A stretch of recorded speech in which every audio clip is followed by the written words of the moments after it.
Hello po mga kabantok. So samahan niyo po akong magluto ng malunggay with itlog. Tara, sabayan niyo ako ha.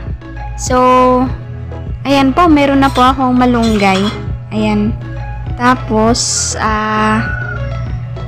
nagpakulo lang ako ng tubig. Init, syempre. Ayan. So, nilagay ko na yung malunggay. Ayan po. So, wait na lang natin na maluto yung malunggay natin. Ayan po. Luto na po yung malunggay natin. Tapos, ayan po.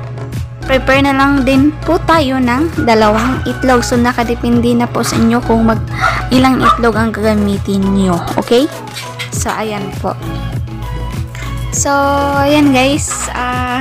Lalagyan na natin ng mga paminta, charot. So, lalagyan natin ng asin at saka magic sarap. So, nakadepende na po din sa inyo guys kung anong ilalagay nyo panglasa. Okay, ayan, mix lang natin. I-mix lang natin yung itlog at saka yung yung nilagay natin na magic sarap at saka asin. Ayan po, stir, mix well. I-mix lang talaga natin. Ayan, ayan po, na-mix na.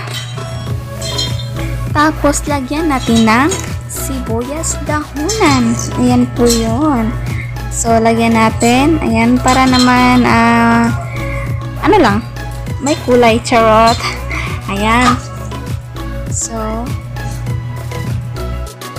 tapos, i-mix lang natin yan. Okay? So, ayan po. Nakalagay na po yung ating sibuyas. Tapos, mix lang natin yung sibuyas, itlog, at saka yung mga nilagay natin kanina. Okay? So, ayan. Wait lang natin. Sandali.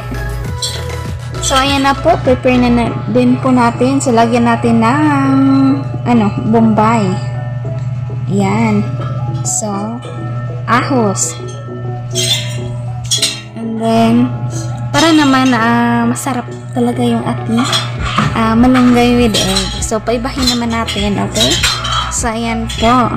So, pagkatapos niyan, lalagyan natin ng cornstarch. Ayan po. So, sa akin, direkta ko nang nilagay yung cornstarch sa itlog, yung nandito na. Okay?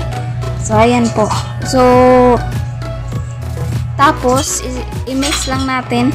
So, nakadepende na po sa inyo guys kung ilang cornstarch ilalagay nyo. So, sa akin is na dalawa yung nilagay ko, cornstarch. So, i-mix lang natin.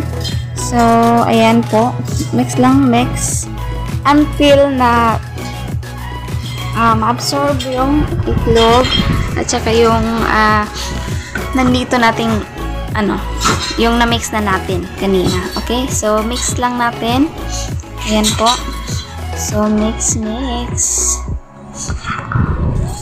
Ayan. So, make sure na wala na talagang buo-buo na cornstarch. So, kapag mayroon is i-mix talaga nyo. Okay? So, ayan. Nilagyan ko ulit ng magic sarap. Baka naman magkulang sa timpla. Ayan po. So, mix ulit para maano yung asin at saka natin magic sarap. Ayan po.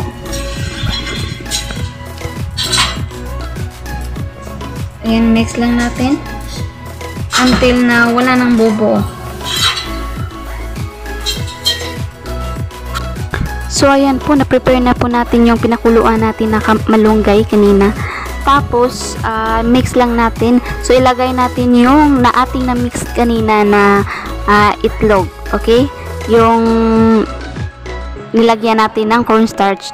So, ayan po. So, kapag nandito na sa ating malunggay, is i-mix natin. Ayan. So, parang nahirapan tayo sa kalisan nito ha. Ayan po. So, ayan, mix. Tara, i-mix until na ma-absorb talaga ng malunggay yung ating na-mix kanina na itlog. Okay, so, hanggat maaari, i-mix nyo, mix, charot. So, sa akin is mano-mano lang to ha. Ayan po. So, tapos ko nang na-mix. Tara, lutuin natin. So, lagyan natin ng oil or edible. Ayan po. So, baliktarin.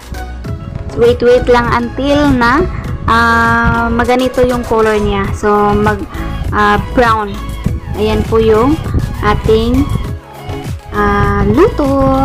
So, tara, tikman na natin. Sobrang sarap nito. So, paibahin nyo naman yung style sa pagluto ng itlog or malunggay. So, ayan po. Thank you for watching.